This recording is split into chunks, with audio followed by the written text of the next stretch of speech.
Chair recognizes the senator from Massachusetts. Mr. President, I ask unanimous consent that the Committee on Banking, Housing, and Urban Affairs be discharged from further consideration of S.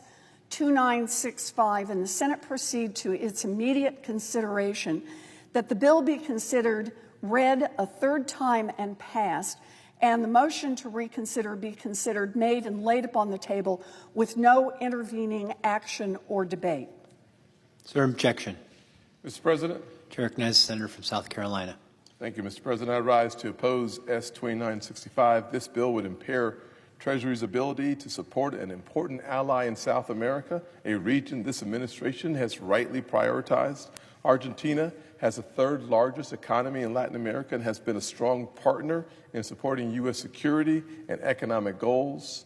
Eliminating Treasury's ability to use the Exchange Stabilization Fund to support this important ally is unnecessary. I therefore oppose this bill and urge my Senate colleagues to do the same. I recognize the senator from Massachusetts. Mr. President, the reason that I ask for unanimous consent to proceed with the No Argentina Bailout Act, it's a bill that I co-authored with Senators Kaine, Van Hollen, Booker, Smith, Gallegos, Sanders, and Welch.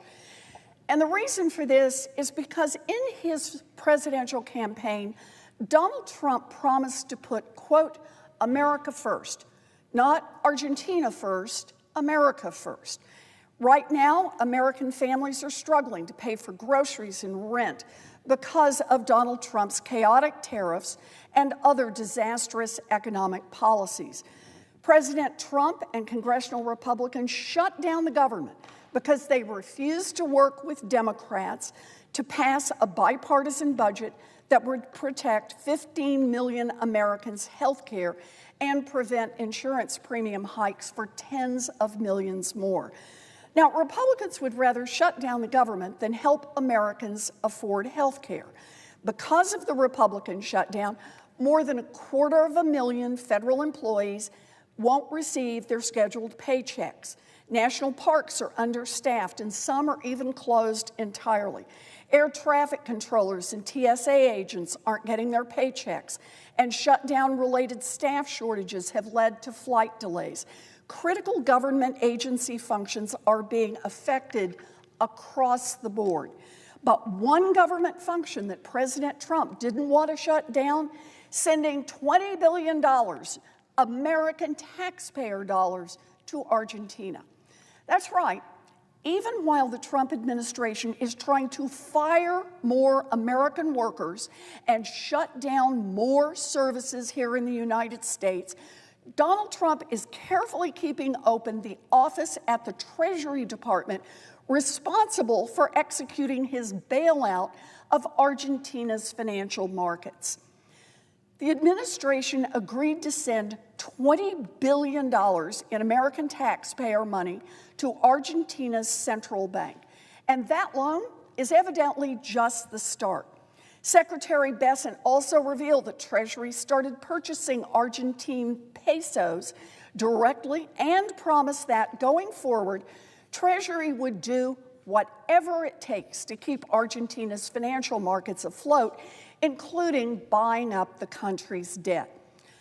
Secretary Bessent seems to be saying that the American economy can tank and Americans can pay higher prices, but there will be no end to using American taxpayer dollars to bail out Argentina.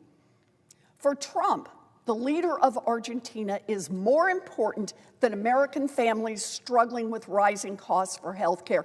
This is a bitter blow, but for American farmers, the story is even worse.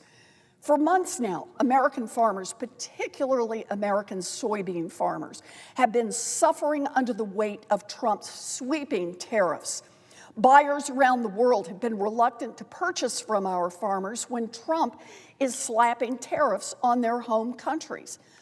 While our farmers suffer, other countries sense an opportunity for themselves. A few weeks ago, Argentina cut a deal with China to boost the sales of their soybeans and leave American soybean farmers out in the cold.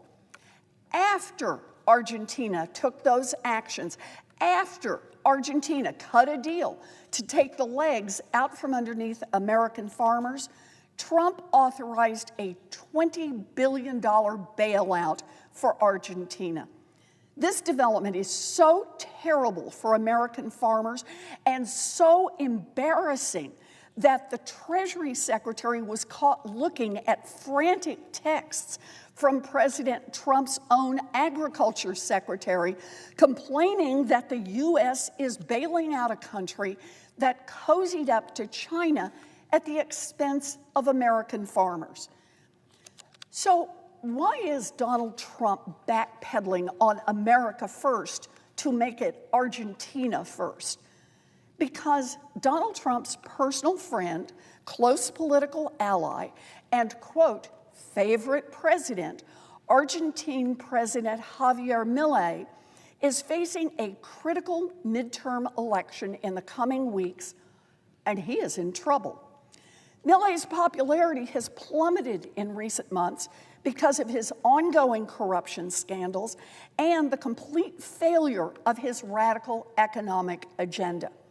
As a result, his party suffered a surprising defeat in local elections in September.